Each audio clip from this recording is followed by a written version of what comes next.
Sụt đây bụi mai bằng bồn thì bánh tham thì đó bụi mai bằng bồn bánh là mình che chô sao tổ tana các bánh chuột pia ra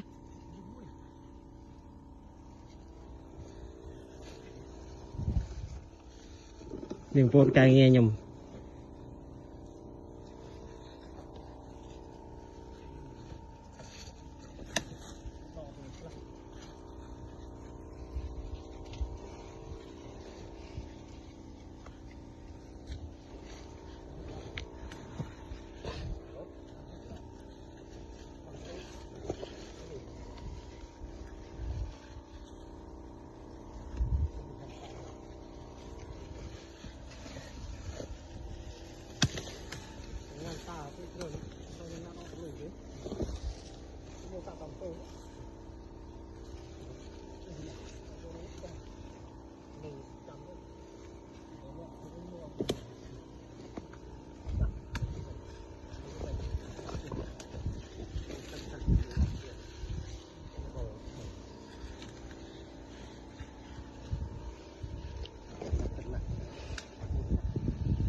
pi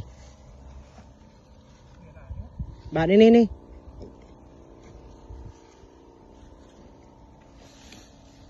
off rồi bụi mai bằng bồn